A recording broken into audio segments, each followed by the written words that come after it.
going on? This is City Wrestling Radio, and this is yet another wonderful edition of our retro WWE review. Retro. This is another retro show. I'm your host. I'm Corey Smith. Hanging out with me to one of those directions is my co-host, Jose to the Moon Oseguera. How's everybody doing out there, and how are you doing, Mr. Smith? Doing good. We just watched WWE, right? It wasn't F. It just switched to the E. They got the well, F you know out. what? We're so used to saying F from our usual Heat review. Yeah. But yeah, we're now in the F era, in the E era. Sorry. WWE No Way Out 2004, hailing from the infamous Cow Palace. Got my shirt repping the Cow Palace. Oh, right here. Nice. All right. Got my Cow Palace shirt on. This isn't from No Way Out. It's from another wrestling show there. But yeah, this pay-per-view actually holds a very significant place in my heart because it is the very last show that I attended with my father. He passed in 2007. This is 2004. And this is a pretty big deal of a show. Yeah, big deal for you and a big deal for all of us out here in TV land, and a lot of us longtime Mexican-American wrestling fans that have been following the career of the late, great Eddie Guerrero. So we're going to go through the entire show. First off, if you like anything we do, check us out on social media. All the links are down below. Click like, subscribe. Love it all. At least I hope you do. If you do, let us know. Let's get into it. Let's get right into the pay-per-view. I don't want to waste too much time today. And neither do the lovely ladies of Playboy magazine. Okay, so the pay-per-view kicks off with Tori and Sable coming out to the ring, and I guess they're just hyping up their Playboy issue where they, it's two women in Playboy together. It's just, it excites me. It enthralls me. And you know how I love the blondes. So they come out to the ring, and Sable goes, "There's nothing Tori and I won't do to entertain the fans. See you later, bye." It's like they just come out. They were like, "We're hot. Welcome to No Way Out. Welcome San Francisco." But it isn't actually San Francisco. As you and I will know, most locals will know that the Cow Palace is actually in Daly City, California. It's across the street from San Francisco, literally across the street. It really is. And like the border is the middle island. So a lot of people don't know that. I forgot to run down the stats of the show. 11,000 people in attendance with a 350,000 buy rate for the show. Pretty decent. Sold out Cow Palace. Ladies and gentlemen, we're at capacity. And even at one point, they're like, "We're selling standing room tickets." I'm like, where the fuck is there standing room sections at the Cow Palace? I'll tell you where. Where? It's between the front row and the next level. It's all those guys that kept walking back and forth. Oh, God. Throughout the night. Did you notice that? That the security was like, just fucking, come on, let's go. Yeah, no, at one point, security stops you. They're like, whoa, you can't cross right now. Yeah. But I have to go to the bathroom, man. I have to go to the bathroom. So we make our way on, hard cam, and we're on TV. Hey! Yeah, and it's funny. I don't see this a lot of other places, but I've noticed this for every, maybe it's just, I just noticed it because I live in San Francisco, but every San Francisco Bay Area show, you can pick out, like, there was like 60% of the crowd is wearing jerseys. Either Giants or Warriors at this time, like, the Giants, Warriors, sometimes Niners, Raiders. I mean, I'm just saying the whole Bay Area. Yeah. You just get tons of jerseys. Yeah. No, there was a Celtics jersey that kept floating around on this show. Well, he had a kid. I saw the kid. He was like, "Come on, let's go. Oh, bathroom again. All right, fine. Yeah, let's go."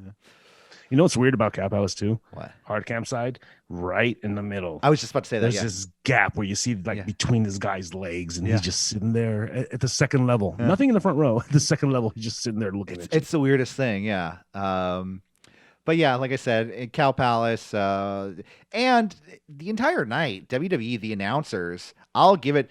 Michael Cole, he sucks the entire night. Don't get me wrong. It's horrible. Horrible. Taz is pretty good. He's pretty good on Oh, he commentary. liked it up at the beginning when he was like, it's off the hook. It was like, dude, we don't buy it. Well, we don't know, but we didn't know at the time, but his son's name is Hook.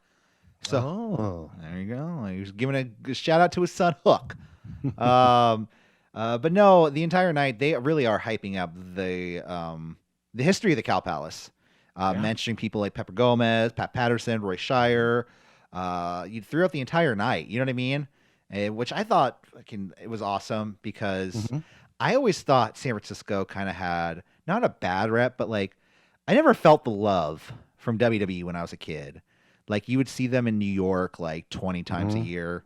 East Coast, we had Pittsburgh like 6 or 7, and like, we were lucky if we got one. Yeah, and NWA, WCCW, WCW, as the entity, they would always come down to the Bill Graham. Yeah, they were either at the Bill Graham or the Omni. That what? That was my first wrestling show with my dad. Oh, nice. Civic Center, WCW. It was like a house show. I touched Sting. That's all I remember. I think I was 3. Wow. Anyway, remember, huh? I remember my dad like pushing me through the crowd, like, Sting's coming, go touch him. I'm like, blunt man, it's so sticky. Your dye, my hand is yellow. Yeah. But speaking of blondes, like I said, Tori and Sable welcome us all to No Way Out. Like I said, they'll do anything to entertain us, so they leave. Yeah. Okay, so on the subject, off the subject, WCW, WWF at the time, who was your pick? Tori or Sable? Tori. 100%. 100% Tori. 100%. I was never a Sable fan. I mean, I was going to say, I don't know. I think a lot of people were, but I mean, I guess people were. And Brock is married to her, so some people like her. I mean, she's like a nice gal, maybe. I don't know. Billy Kidman, ex-husband to Tori. What?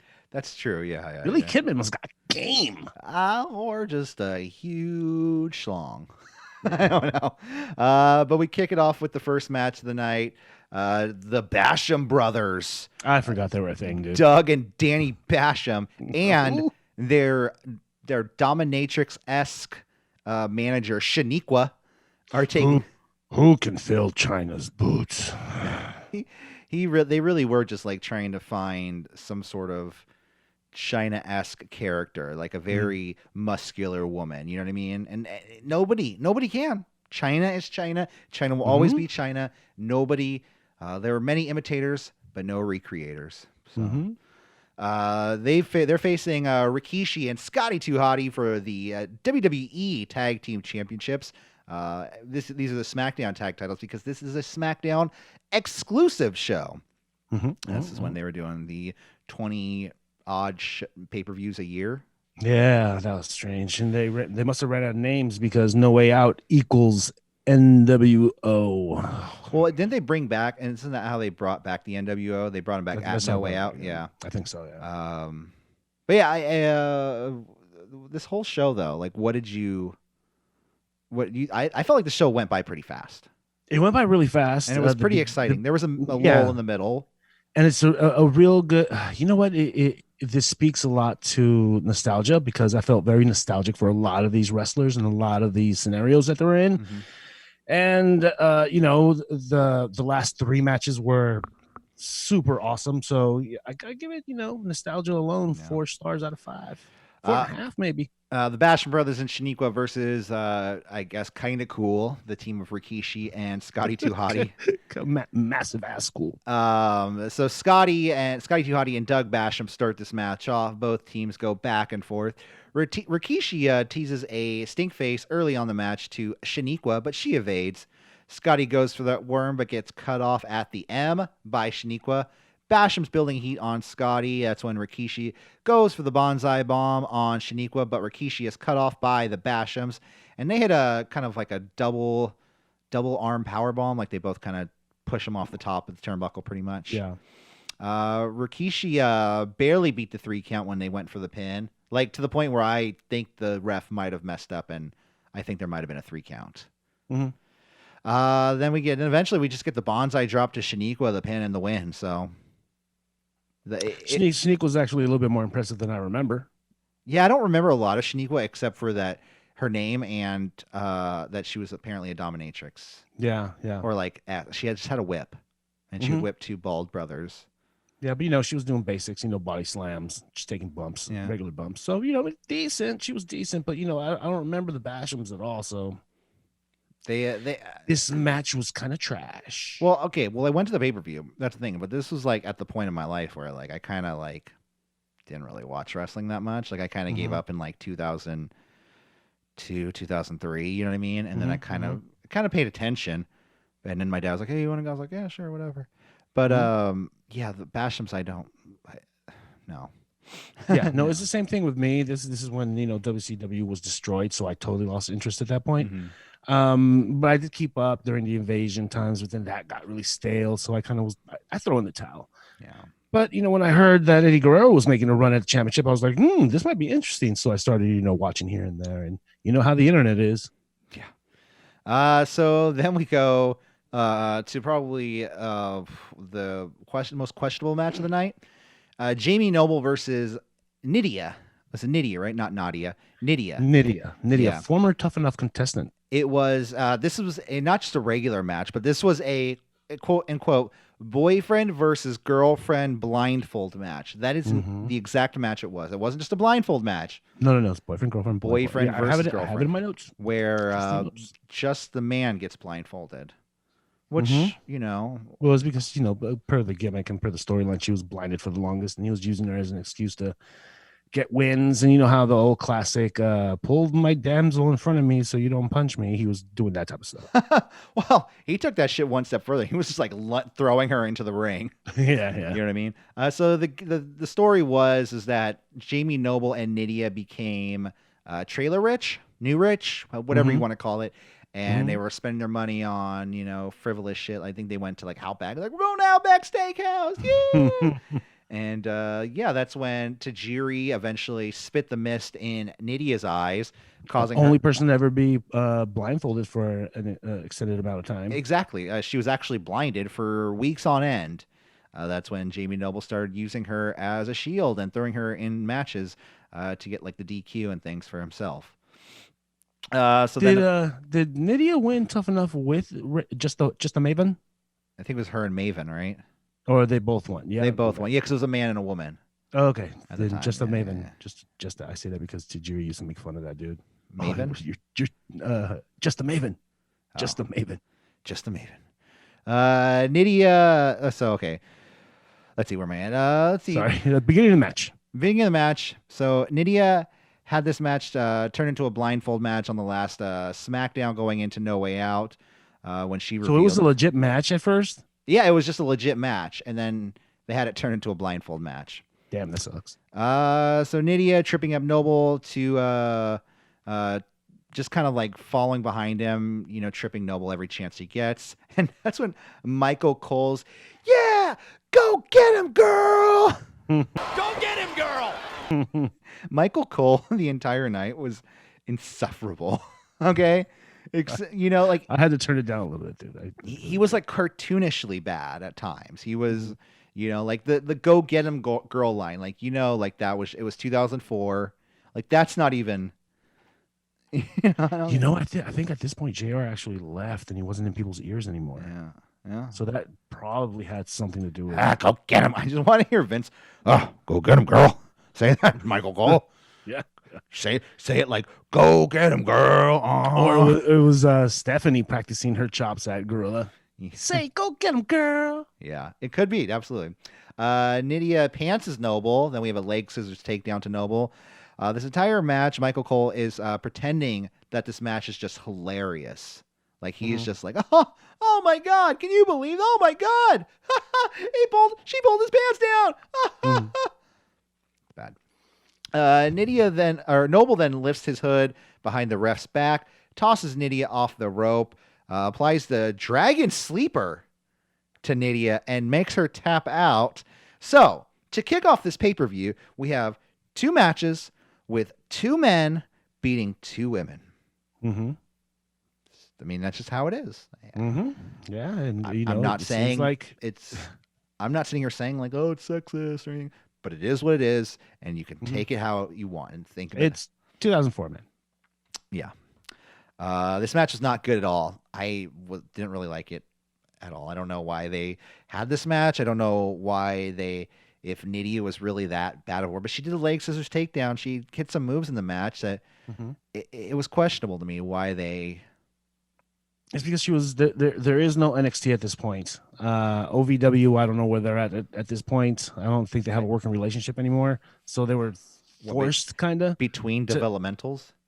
Yeah, so they thrusted Maven and Nidia into the main event because they had to. They just came off of Tough Enough. They were on MTV. They were, strike when the iron's hot. They couldn't take a year break or 2-year break and be like, okay, well, now here they are from year 1 of Tough Enough, we're on year 5. Do you remember Maven's highlight?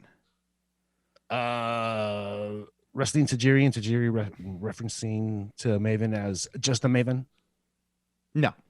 It was when Maven eliminated The Undertaker from the Royal Rumble, and that was it. Then Undertaker just fucking buried him for like a couple weeks on end. Yeah.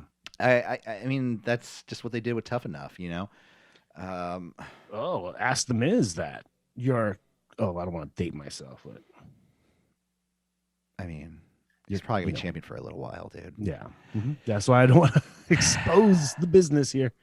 Let's see. The next up, we have a very metrosexual looking Josh Matthews interviewing Kurt Angle. Josh Matthews, and when I say metrosexual, I mean again, another former season 1 Tough Enough contender. Yeah. Okay, but this guy, he's got perfect skin in this. Like his hair is perfectly tips. Yeah, bleached tips. He had like a necklace around he had earrings, a turtleneck. This guy was all done up. Like you could tell he had a skin routine, way better than he looks nowadays. Like back then he was he's probably like 20 in this, so. Yeah, he was young. He was like 20, 21 when he first started Tough Enough, so he was maybe 22. Yeah. Earlier in the week, though, Kurt Angle was attacked by either John Cena or The Big Show. He doesn't know who. But Cena walks up wearing his nice, crisp Willie Mays pullover jersey, the San Francisco Giants, number 44. And a nice hieroglyphics fitted cap. That's what it hieroglyphics, was. Bay Area hip-hop crew consisting of mainly Del the Funkin' Homo Sapiens, Souls of Mischief, Casual, Domino, and a whole bunch of other fine gentlemen. Yeah. I knew Del's ex-girlfriend. Shut up. Yeah. I can't say how, but okay. I wasn't hooking up with her or anything, but I knew her through nefarious means. All right, but this is clue to how hip John Cena is at the time. To know who hieroglyphics are and coming into the I love John Cena at this time. I remember buying a John Cena t-shirt at the show. Like I had the John Cena, the baseball shirt, the word life, with the black sleeves and the white with the old school WWF logo. You didn't have the foam fingers? No. I saw someone in the crowd. I was too cool. I was too cool for school. I was like 17 at the time. I'm like, fuck that. Yeah. Cena walks in. He says, I wouldn't attack you from behind. I attack you from the front. And he does. He proceeds to attack Kurt Angle from the front. So. Ew. Next up, we have the world's greatest tag team versus the Acolyte Protection Agency. So this is a weird period in Bradshaw's career where he's in the evolution phase to JBL, but he's not quite there yet. So he's got the blonde hair, but he's still doing APA. Yeah. Farouk and Shelton Benjamin. Oh, world's greatest tag team, if you aren't familiar. Shelton Benjamin and Charlie Haas. Shelton Benjamin and Farouk start the match. Bradshaw came in to the match with a hurt arm. Haas and Benjamin focusing on JBL's arm. Haas and Benjamin building the heat on Farouk, though, which seems weird to me because JBL has a hurt arm, and it would make sense to build the heat on the person with the injury. But they go after Farouk's arm? Yeah, but then they start working on Farouk. Yeah, so on his arm specifically. Unless JBL was legit injured. They're like, no, dude, you got to work. Get in there. Yeah, that's it could be. You never know. Yeah. We have a nice power bomb to Shelton Benjamin by JBL, because once JBL gets tagged in, though, he is like a fucking a ball of energy. He just fucking runs in there and tears everyone apart. He genuinely likes beating people up. He gets a kick out of it, I'm telling you. He likes beating people up and making money, so. Mm-hmm. Nice power. It's a good-looking power bomb. JBL then runs wild on Shelton with the last call slam off the turnbuckle. Clothesline from hell to Charlie Haas. But then Benjamin just hits a super kick on JBL or on Bradshaw, and he gets the 1-2-3, the pin and the win. Awesome. Thank you. It was kind of weird, but yeah, no, I like that the world's greatest tag team went over. I think it was better. Bradshaw was kind of about to get into his main run as JBL, so I guess he can't say he's old at this point. But you can tell Farouk in this match, he looked a little older. You know what I mean? Yeah, well, he was wrestling since the 70s, I want to say. Yeah. So, yeah. He was around for a while. Exactly. This is definitely the twilight of his career. He's probably in his late 40s. Big things. Yeah, he's probably found his biggest gimmick during these times. Yeah, definitely. It was a good match, though. A good tag match. Both teams looked really good. It's because the world's greatest tag team was involved. Yeah. That's when Goldberg finally comes through the arena through the merch stand area of the Cow Palace, which I just was like, man, that building sucks to get around when you during a show. Oh no! At one point, you see a weird angle from the right side. So if you're looking at hard cam on the right side, you see there's this entranceway that's not used for the wrestlers. So it's opposite of the entranceway, right? Yeah, that's where all the fans come in. Yeah, exactly. So you get a peek and you see all the concessions and people walking back and forth. It's like, wow, this place is a dungeon. Yeah, no, it's funny because it just brings back memories watching like you see like refreshments. I'm like, oh, yeah. I used to work at the Cow Palace, by the way. You know what? You probably stocked the chicken tenders that I ate the last time I was there for New Japan Pro Wrestling. Probably. Yes. Well, not recently. I wasn't working there. No, I know. You probably stocked the chicken tenders. The food's probably that old. Back it in, yeah. Yeah. We got 10 years of chicken tenders. We got to load it in there, Jose. You're like, okay. No, whatever. Just remind me not to have any of these. I forgot. And Goldberg comes to the ringside area. That's when Paul Heyman, who... It's funny when you look at young Paul Heyman in like ECW, you're like, oh man, Paul Heyman got old when he went to WWE. And then you compare Paul Heyman 2004 to Paul Heyman 2021. You're like, oh my God, Paul Heyman got older again. Yeah. He reached levels. Man, but he's one of those people. Okay, but me and my wife had this running gag going on where, like, Jimmy Fallon is a person that looks much better in their, when they got older than when they did when they were younger. Yeah. There's some people that are that they look old when they're in their 20s. So when they're in their 50s, you're like, wow, this guy is in really good shape. Yeah. Paul Heyman is one of those guys, but when he was 30, he looked 50. But now, when he was 50, he looked 70. So you're always like catching up. So exactly what you're talking about. Yeah, and okay, I'm pulling up his information now. Paul Heyman's only 55 years old right now. So he started the business very young. He was started as a photographer. Oh, yeah, I mean that's true. He as a teenager, early he was 90s. like 16. Yeah. Wow. And at 16, he probably looked like a 30-year-old. He was 30 years old. He's 39 years old in this. So. All right, Paul Heyman with hair comes out to the ring. It's still weird with him with the long hair. He tells Goldberg that if he comes into the ring, he will be arrested, removed, taken away, arrested, removed, taken away, arrested, removed, taken away. He just goes on and on and on. Brock Lesnar comes out to the ring to prove to everyone that he's not intimidated by Bill Goldberg. That's when he's taunting Goldberg into the ring. Goldberg finally gives in when he gets the classic line. He says, stay over there like the little bitch you are. So Goldberg gets in the ring. Brock charges Goldberg when Heyman distracts Goldberg. Goldberg evades the F5, hits the jackhammer on Brock. Heyman is screaming like a stuck pig into the mic. I'm like, chill, dude. Mm-hmm. And the segment was really overbooked, though, because like they had Goldberg come out, they had Heyman come out to tell him to leave, they had Brock come out, they had an altercation, and he gets arrested, and then Hardcore Holly comes out to chase off Brock. Yeah. What? Oh, do you not remember this? No. So this was Okay, so you might remember that Hardcore Holly did legit get his neck broken by Brock Lesnar in a match in 2003. He was out for like a year. When he came back, they mentioned it in the match, but they didn't mention who broke his neck. Yeah, they built up a storyline with him and Brock that he wanted Brock, and it led to, I can't remember which pay-per-view it was, but Hardcore Holly got a title shot at one of the pay-per-views, which I was always like, huh? Yeah. Okay, sure. To this day, I'm like, okay. I mean, he's a scary-looking man. I've seen him in real life. Oh, he looks like a mutated beaver. Don't say that. He's gonna find you, man. He comes out to the ring. I'll just run in circles. His neck can catch up with him. It's fucking... Sorry. No, you're good. Please edit this out.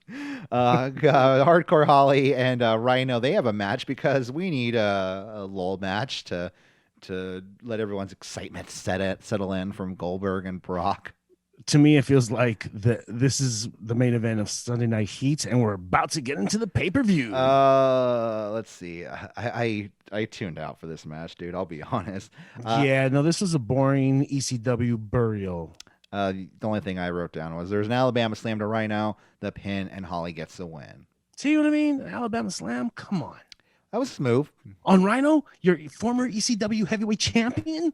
Seems like it'd be pretty hard to hit Rhyno with an Alabama Slam. Yeah, what? It's really cool when Drew McIntyre hits somebody with an Alabama Slam. Because remember he used to do that? He does that weird extended one that like goes from way back here. And it's reversed, too. You land face first. That's when we get...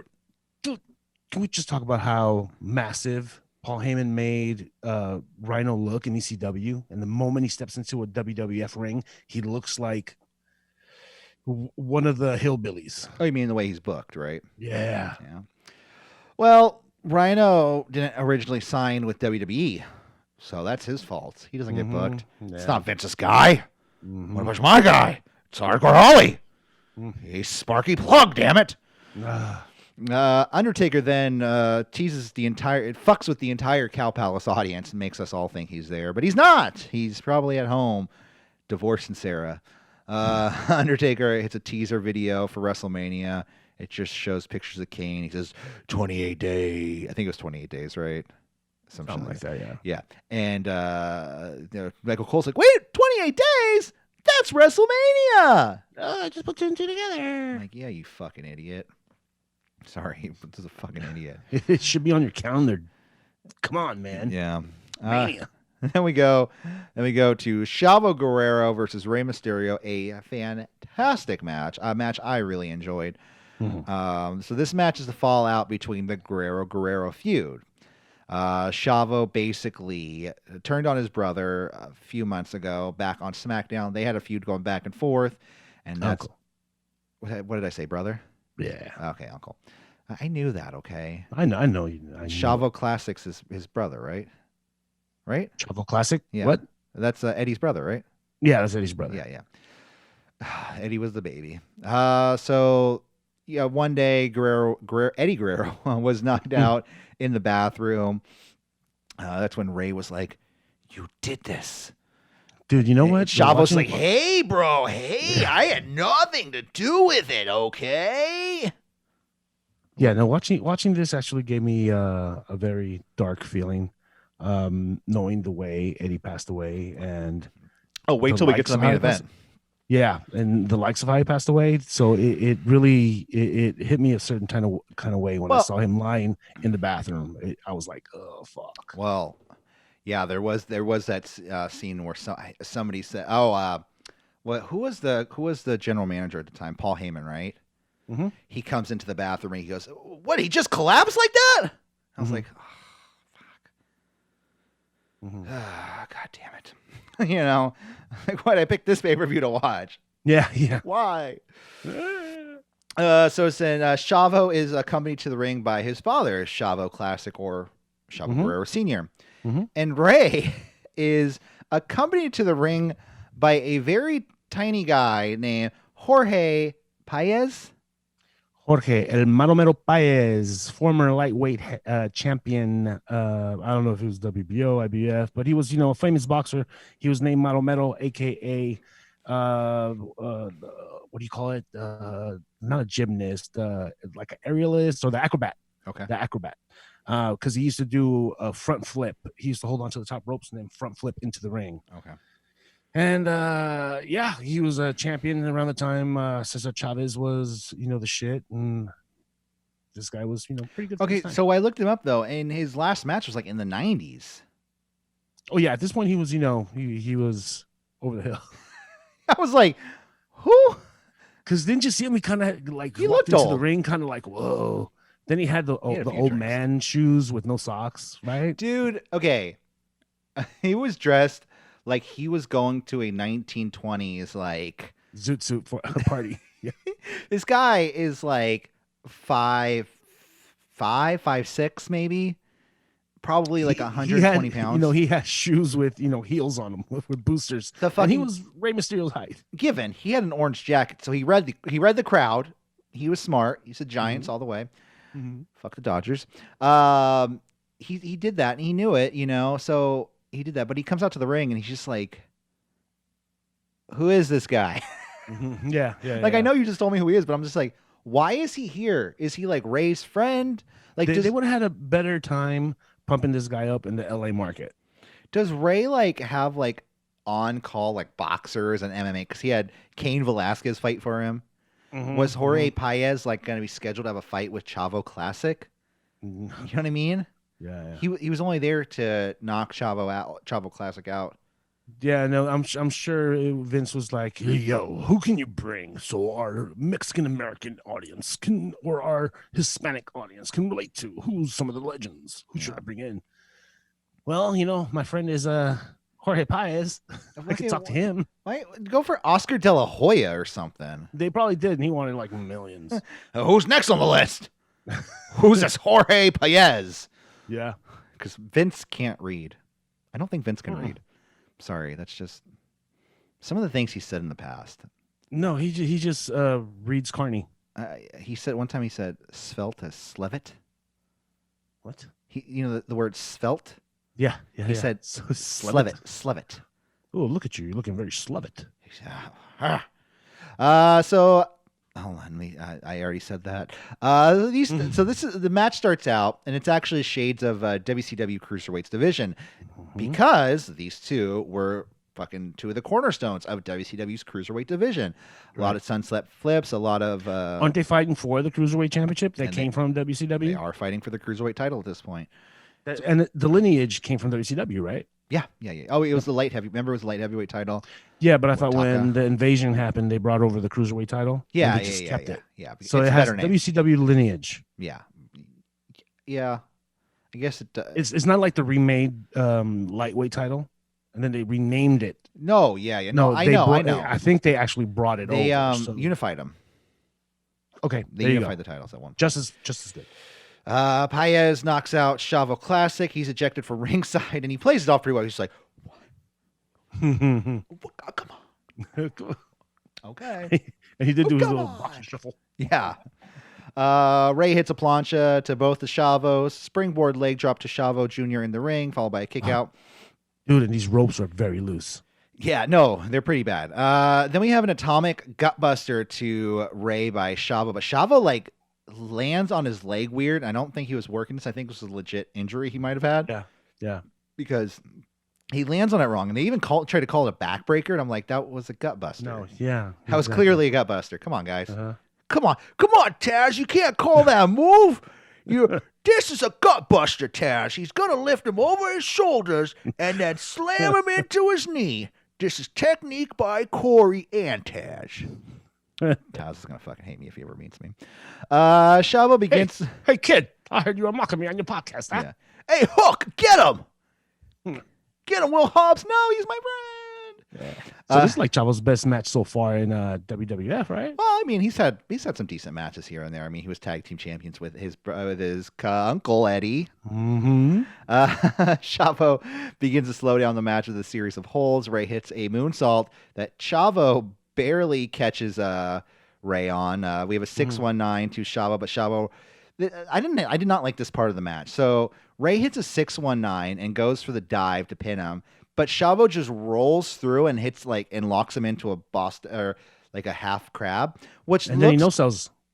That's the thing. It's like, I don't like when people do that. And it's happened a lot in wrestling where people will get hit with a finisher, but because they'll roll up a temple, just roll through, they have all this new energy. They're like, oh my God, I almost pinned him. I'm about to fucking cum my pants or something. You know, they're that excited that they're like, I don't care if I just got hit with a move. It bothers sell it a little bit. Let's sell it, especially knowing that he's going to get out of it. Yeah. Sell it just a little bit. Yeah. Maybe collapse after he, gets out of the half crab. Yeah. That's when Chavo distracts the ref, and Chavo Classic pushes Ray off the top rope. Chavo gets the pin and the win. He's the new Cruiserweight champion, beating Ray for the title. These two men worked their asses off, and it was a fun match, and I'm honestly glad I rewatched it from start to finish. Because there was even a point where I fell asleep when I was watching the pay-per-view because I was laying in bed watching it. And I went back and I restarted the match because I don't want to miss any of this match. And I was glad I did. Yeah, no, to me it feels like that the actual pay-per-view started here. And we don't have much after, but what we do get is a smorgasbord of fun-filled memories. So then Chavo and Chavo Classic are backstage. They're in front of Eddie's locker room. And Chavo's like, see, I'm the real winner in the Guerrero family. Not like this guy who's a loser. A loser. It fucking cracked me up, man. I could imagine Eddie in the back, inside his thing, like, oh, come on, Chavo, man. I'm trying to concentrate on my match. Chavo, I bet you Eddie's just right behind the camera, just eating some food. Like, oh, it's pretty good, dude. Yeah. It's pretty good. You're doing good, Chavo. Hey, say that line again where I'm addicted. Yeah. You know what? I will say this about the whole Eddie Guerrero addict storyline. He played it. I like the, you know what? I am an addict, but you know what? Damn it. I'm going to fucking overcome this. And that's what Eddie Guerrero's storyline was. It's like, I'm an addict. I know that, but I can still accomplish great things. And it was super motivating. It's like, even rewatching, I'm like, damn, there you go. I know I have an addictive personality with food. You know what I mean? We all have it in us. So it was in retrospect, I enjoyed the storyline. Yeah, so did I, especially when you see other attempts. Like I know Jeff Hardy did that same attempt. That was CM Punk and Jericho. Remember? There you go. Yeah, where he poured the whiskey on him, which was like, oh, that's right. Yeah. So no, good stuff. Let's see. Then we have Kurt Angle versus John Cena versus The Big Show for no title, but a shot at going to WrestleMania to face the champion. Oh yeah, I'm hella down. Okay, I don't like this match. Oh, I liked it. I was really excited about this match going into it. I was like, oh shit, it's gonna be Big Show, Kurt Angle, and Cena in 2004. It's gonna be a fucking great match. And it was just like, okay, Big Show stand in the corner for a minute. Okay, each guy go after Big Show. Okay, now you two fight. Okay, now one person's gonna fight the Big Show again. Okay, now Big Show's gonna slow the match down. I don't know. It just, I didn't like it. I didn't get into it. When it was over, I was like, fucking finally. It wasn't a horrible match where I was like, I hated this match. It was just, I was let down. Yeah. Okay. Here's my thing. Nostalgia again. Yeah. That was one. Number two is it's rare that you see Big Show move so agile. Yeah. It's been a long time since we've seen this Big Show. I would say maybe since 2004 or 2005, and you're getting a young John Cena that's right now, receiving the gentle push. And eventually we know he's going to become, the Super Cena that we all love, hate. Yeah. So it was good to see, to use your term, Cena Classic going up against such, Hall of Famers. Yeah. And he's not there yet as the Hall of Fame. Oh, no, he's not Hall of Fame John Cena at all in this match because we'll get to the finish of the match. So Show manhandles Cena. So Angle challenges Cena to go after Show because Angle went after Show first, couldn't do it. Show manhandles Cena like he did with Angle. I feel like this match is going half the speed at this moment. There was a cool spot where Angle teases a German suplex to the Big Show coming off the ring, but they did not hit it. But instead he hits a low blow to Big Show. Everyone goes back and forth. We have an FU, the AA, later renamed, to the Big Show, but Kurt Angle distracts Cena. Angle slam to Show, followed by a kick out, choke slam to Angle, choke slam to Cena. Cena then goes for the FU, but Angle on Angle, but Show hits the leg of Cena. Angle slam to Show out of the ring, and then we just get the ankle lock to Cena with the applied pressure, and John Cena taps out. That was good. You know, the finish was I just felt like there was moments where just the match was going really slow. Okay, you know what happened is you just came off a match with Rey Mysterio and Chavo Jr., and it was high-paced action everywhere, jumping off the ropes, doing this, doing that, and then you got, your classic WWE, WWF style match. Yeah, no, definitely. Although, like I said, for the hype going into this match, I was let down. I just... I was like, oh shit, John Cena 2004, this is going to be awesome, amazing. Yeah, well, they were moving at Big Show's pace. And Big Show was trying to move at their pace. And, give him credit. He was actually, he can't. When he was a rookie at WCW, he couldn't pull this off. Yeah. Well. This was some of the better work he's done. Yeah. I don't know. I feel like at this point of his career, this is like when he went to OVW. Mm-hmm. He had to come back. Mm-hmm. He was... How many different heel turns, face turns? Like they had no idea what to do with him. That's booking. That's booking. And I know, it's because he can play both roles very well. Mm-hmm, mm-hmm. Even sitcom dad. Even sitcom dad. Yeah. Okay. Then we go to the main event. Who owns that show? Does WWE own that? I hope not. The Big Show. They probably have to rename it. I mean, at least they're using the Big Show's name in it. Well, they're not referring to him. The show itself is big. Oh. The Big Show. Just don't capitalize. I'm sure it's produced by WWE. Uh-oh. I mean, let's see. The end. Big Show. Oh, the Big Show. Let's see. Let's see.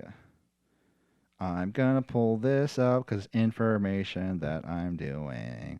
So it's a multi-camera setup. It's 25 to 28 minutes in length. Mm-hmm. Production companies, Z&M Industrial Films, North Rock 6, and WWE Studios. So you could say goodbye to that one. Yeah, or maybe they'll buy him out. What if he still did the show? Under the banner. Yeah, like Paul White of AEW stars in WWE. The forbidden door is open. Oh my gosh! Yeah, you could just walk right through it. Oh, Allison Munn was in the show? I don't know who that is. Anyways, I just know the name. Anyways, a main event time. Eddie Guerrero versus Brock Lesnar for the WWE... I don't want to say... It's not undisputed. It's just the WWE Championship at this point again. Yeah, but it's a very good-looking title. My favorite title. My favorite title ever. My favorite WWE Championship belt ever. Fuck the Winged Eagle. Fuck the 90s title. Fuck the little whatever this is nowadays. This is the best. I like the Pedro Morales era. Was he heavyweight champion? No, but that style of just real thin leather plates that look like they came out of the old 1960s. Or they have like the two layers of metal plates going around it. Yeah. And it's all flimsy. Yeah. Was it green? No, that's the world. I think I'm thinking of the world. I think that's the IC. Yeah. I did. Well, there's one other one. I did enjoy the skull. No, I did not like the smoking skull belt. The Brahma Bull belt. No, I'm kidding. No, which was the one Hogan has, but before the Winged Eagle. It was like a small. It kind of looked like the TV title, WCW TV title. Yeah. That one looked decent. Yeah, that was cool. That looked like a real championship. Let's see. Main event time. Brock Lesnar, Eddie Guerrero. Back and forth between these two men. Now, the entire crowd is fucking 1,000% behind Eddie Guerrero in this match. Mm-hmm. They want Eddie to win so badly.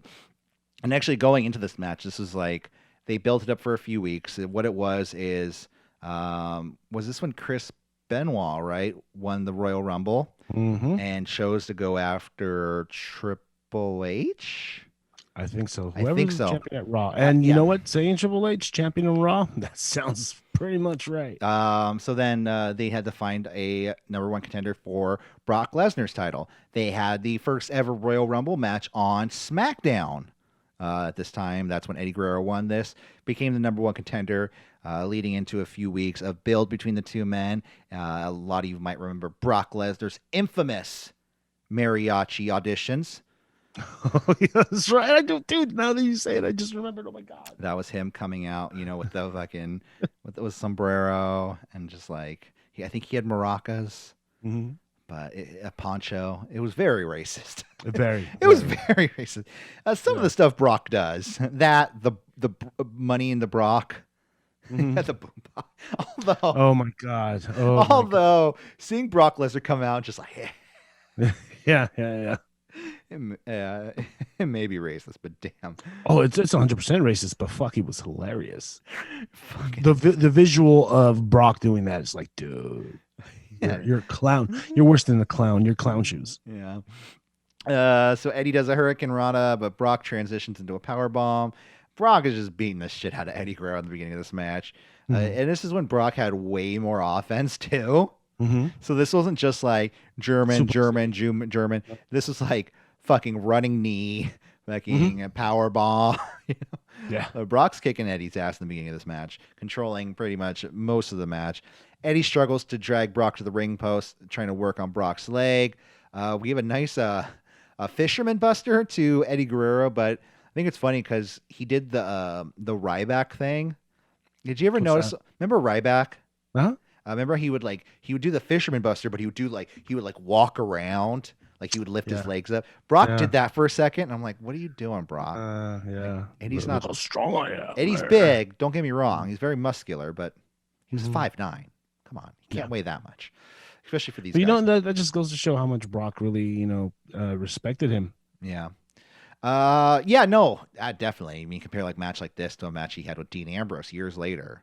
Yeah, well, here's something about Brock Lesnar that is very apparent to me is if he A, respected you, B, respected the angle, or C, enjoyed what you guys were doing in the ring, he would go above and beyond. Or D, I'm gonna add this one because it's a big D. Contract year? The paycheck was just good. Yeah, the paycheck was just like, this will make us fucking $10 million. Let's just do it. Yeah, Brock's smart when it comes to money. Yeah, but you could tell who he really liked in the ring because he really did. He really tried hard to put people over. Yeah, the ones that rubbed him well. You know what I mean? Brock gets Eddie down with a clothesline. That's when Eddie then strikes Brock's leg into the ring post. Brock falls to the outside. Eddie really focusing on the leg of Brock Lesnar. We have a side slam to Brock. Eddie applies the STF to Brock on the mat. Belly to belly to Eddie. Both men down. The crowd is just like, come on, we know it's gonna happen. Bring it on. We want to see the new champion. Goldberg comes out to the ring. Figure four to Brock. Eddie misses a massive missile drop kick. Like, he comes off he's about 20 feet in the air, just splashes right on the fucking mat. Reverse gut wrench to locked into Eddie. And this is the part that was uncomfortable for me. When Brock is just yelling at Eddie, just die, Eddie. I'm like, and then he goes, that's what you're good at. Just die. I was just like, dude. Yeah. I know you can't. You can't predict anything, and nobody knew. We're all gonna die eventually. So I guess eventually all of that is gonna be like, yeah. But he really meant just quit, give it up. That's what you do. You throw in the towel.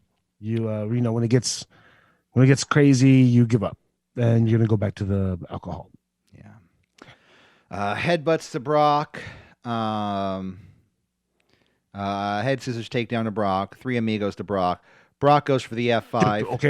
Hold on. After those three amigos, you can't tell me that it wasn't like, holy shit. Oh, it was. Yeah, no, because Eddie's legit building up something against Brock at this point. You know what I mean? Mm-hmm. He's actually having a fighting chance. That was a very dominating sequence. Yeah, no, it was. Who's ever been able to do that to Brock? Not even Cena. I mean, Cena has at times, but I Mm-hmm. mean, that's how anyone wins against Brock. They just hit a couple moves at the end. Mm-hmm. But Brock then goes for an F5, but knocks the ref down. And everybody stands up and goes, who's coming? Knocks the Eddie Guerrero into the ref. That's when Brock grabs the title from ringside, gets back into the ring. Out comes Goldberg. Goldberg hits a spear to Brock Lesnar. Everybody is down in the ring, except then they're literally the only people down in the entire building because everybody is on their fucking feet at this point. Eddie Guerrero goes for the count. Brock Lesnar kicks out. That's and that was the magic moment too. Yeah. You're like, oh my God, Eddie's gonna win. No, he's not gonna win. Oh, they fucking had us. Eddie grabs the title to strike Brock Lesnar, and I think Eddie. Everybody in the arena had this feeling, and I could speak for this, was like, just do it. Just fucking take that asshole out. I don't care. Just take the title. Like, we wanted to see a title change. That's all. Yeah, and you got to give Brock credit here because he really teases and works that sell where he's not getting up and he's not giving us that moment that we so crave. Yeah. And you got to give Brock credit for this. Yeah, he gets up and Brock Lesnar gets up and dodges the title shot. He drops the title on the mat. Eddie then gets put up for the F5, but reverses into a DDT landing. Oh my God. I'll say on the title because that's what the storyline's supposed to be, but it wasn't really on the title. Yeah, it was close to it. It hit Eddie more than it did Brock, but okay. A frog splash to Brock Lesnar, the pin, the win. You know what's awesome about that? No, what's up? After he hit the frog splash, he grabbed the title and he threw it out the ring. Yeah. But he hit the rope and it slung right back to Eddie. He was like, "Oh shit, Get the fuck out of here, dude! Damn it! I told you to go back home. Too good for your home." So yes, so the 1, 2, 3, and your new WWE champion Eddie Guerrero, for the first time ever, accomplishing something he's never accomplished in his life, in his career. And it's funny because I always think this is a wrestler. Like, I always think this, and I'm not a wrestler, so it's just coming from an outsider's perspective, is that in my head, if I was a wrestler, I wouldn't feel like I'm the champion, even if Vince is like, "Oh, hey, Korey, you're going to go out there, you're going to pin Triple H, and you're going to win the title tonight. You're the man now." I'd be like, "Oh, cool." I know he could be like to that ref, "Hey, Triple H is going over. Let him know." I'm not going to fucking celebrate or be happy until I win. Fucking Eddie is elated. He jumps out of the ring. He goes to some random fan, jumps in his guy's arms. He's in the crowd. He wants to cry. He's so happy. He pulls a flag. Doesn't care where it's from. He's from like Texas, right? Yeah. California flag, like, yeah, with the title California. Yeah. And no, he goes to, I think his mother and maybe his father there too, or just mother? Yeah. That's I believe it's Hector Guerrero. Both. I believe. I'm not 100% sure. Don't quote me on that. They're at ringside. He goes and gives them a hug, and fucking the crowd. And then when Mama Guerrero shed a tear, I shed one. I was so happy for them. Oh, it's so cool. And seeing San Francisco go nuts. And if you really think about it too, like the Guerreros, the whole family won that night, man. Chavo, new cruiserweight champion. Eddie, the new WWE champion. Like, they're the top of the game. Like, you cannot say the Guerreros are not a major, like a wrestling family, a wrestling dynasty family. You know what I mean? Yeah, totally. You know, people are like, "Oh, they're not, you know, fucking, I'm not thinking of, they're not the McMahons. They're not the Rhodes, you know. They're the fucking Guerreros. You know what I mean? Yeah. Maybe Korey Guerrero is his dad? I don't remember. We're going to have to look that up some other time. I'll look it up right now. So, yeah, that was WWE. Another thing that I noticed that's a running theme, that's always been a running theme throughout the history of WWE, WWF, is this weird way that they don't know what to do with people of color, so they put them against each other. So it has to be Ray against Chavo. It has to be Bianca Belair versus Sasha Banks. Yeah. It has to be Hurt Business versus Cedric Alexander. Exactly. Andrade versus Angel Garza. You know, it's... Come on, guys. Let's get together. It's 2021. Eddie was trained by Korey Guerrero. Okay. Well, is that his uncle? Let's see. I'm going to go to Korey Guerrero's. Give me the children of Korey Guerrero. Yeah, exactly. I don't want spouses. Oh, God. Yeah. It just says family, Guerrero. Thanks. Give me a family tree, damn it. Oh, here's a family tree. Right. Korey Guerrero is, yes, the father of Hector Guerrero, the father of Eddie Guerrero, the father Chavo. Of Tara Mahoney. Who? Linda Guerrero. There's a Linda Guerrero. A Maria Guerrero. Mondo Guerrero. No, don't say that name. Okay, I won't. What did Mondo do? No, it reminds me of, it's too close to Mongo McMichaels. Oh, you gotta do like a whole episode just based off Mongo. Greatest hits. That should actually be the CWR Wrestler of the Year award, the Mongo McMichael Award. Yeah. Oh. All right, I think that about does it here for us. Yes, sir. Here at City Wrestling Radio, guys. Hey. If you liked what you hear, please check us out on social media, like, subscribe, and yeah, listen to us on the go on SoundCloud.com/City Wrestling Radio or wherever you get your fine audio podcast. Anything else you want to add before we get out of here, Jose? No. Congratulations, Eddie Guerrero. Yeah. That was a hell of a match.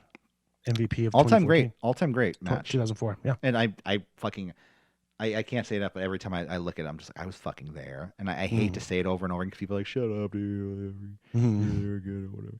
It's just like, fuck, man. You look, and at the time, I was like, wow, I can't believe this is happening. They replayed at Cow Palace, no less. At the Cow Palace, yeah. All the well, not memorable, because I can't be like, well, this happened at the Cow Palace and this happened at the Cow Palace. And all I know, I mean, I don't know the full history. I know Roy Shire, Big Time Wrestling. I know Pat Patterson wrestled there for a long time. But if you ask me, like, name some matches, I don't know. I could probably say Pat Patterson versus Pepper Gomez and be probably spot on. But that's all that's all I can do. Well, you have two you can do. You can say Chris Jericho, Eddie Guerrero, 1997 Super Brawl, and you could also say Eddie Guerrero, Brock Lesnar, 2004. Oh, Roddy Piper versus Hogan.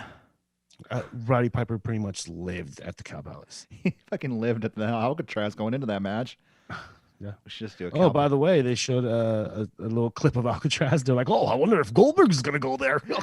Okay, I thought it was really cool. I think it's really funny because like nowadays for WWE, when they were traveling, when they were in town, you get like these over like aerial views of the city, like beautiful. And even when they were in San Francisco, you got like the bridge, like a helicopter flying across, Yeah. This time was like they were just like at some park. They were like, fuck, all right.